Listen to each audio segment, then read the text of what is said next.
امریکی professor Lawrence ای یوزف نے 2020 میں اپنی تحقیق میں انکشاف کیا تھا کہ کعبہ کے وجود کے بغیر زمین رک ہی نہیں سکتی۔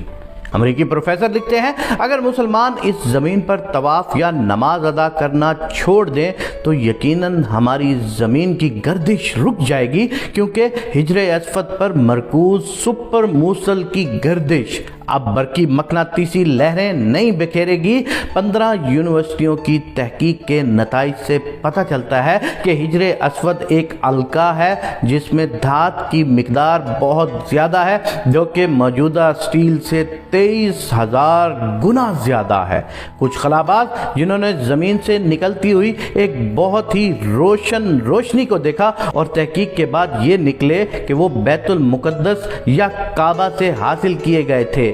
سپر کنڈکٹر حجر اسود ہے جو ایک مائکرو فون کی طرح کام کرتا ہے، جو نشر ہوتا ہے اور نشریاتی حد کے ہزاروں میل تک پہنچ جاتا ہے۔ سبحان اللہ! یہ تو ایک چیز کی تحقیق انگریزوں نے کی۔ اگر آپ انگریزوں کی تحقیق کے اوپر جانا چاہتے ہیں تو آپ کو پتا چلے گا کہ دنیا کے تمام قسم کی تحقیقات کا مرکز و محور وہ میرا پاک باری تعالیٰ ہے۔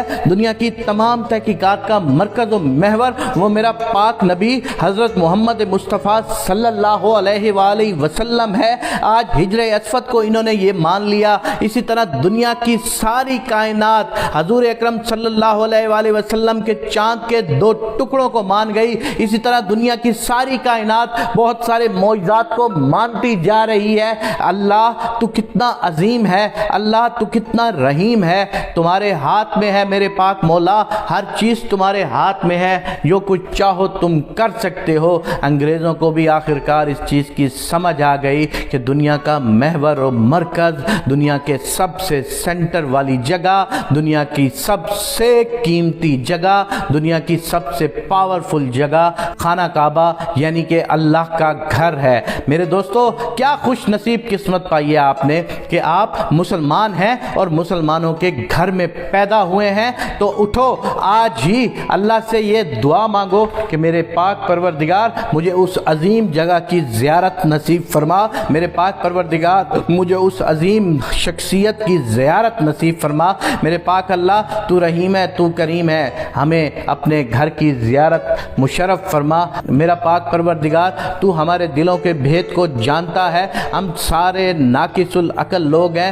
ہم سے انجانے میں کوتاہیاں بھی ہو جاتی ہیں، لیکن میرے پاک پروردگار جب تو نوازنے پہ آتا ہے تو کسی کو نہیں دیکھتا کہ کون کتنا گناہگار تھا یا کون کتنا نیک تھا۔ میرے پاک پروردگار ہمیں بھی اپنے آپ کے اندر رکھ لے، ہمیں بھی اپنی نظر کرم کے اندر رکھ لے۔ میں تمام دیکھنے والوں سے یہ التجا کرتا ہوں کہ اس ذات باری تعالیٰ کی نظروں میں آنے کے لیے، اس ذات باری تعالیٰ کی شفقت کی نظر میں آنے کے لیے سب اس دعا کا حصہ بن جائیں اور سب آمین لکھیں۔ میرے اللہ تو ہی عظیم ہے، تیرے علاوہ کوئی عبادت کے لائق نہیں ہے۔ میرے پروردگار ہم تو اتنی عقل اور شعور ہی نہیں رکھتے کہ ہم لوگ تیرے اس ایک معجزے کو سمجھ سکیں، لیکن یہ ساری دنیا تیرے معجزات سے بھری پڑی ہے۔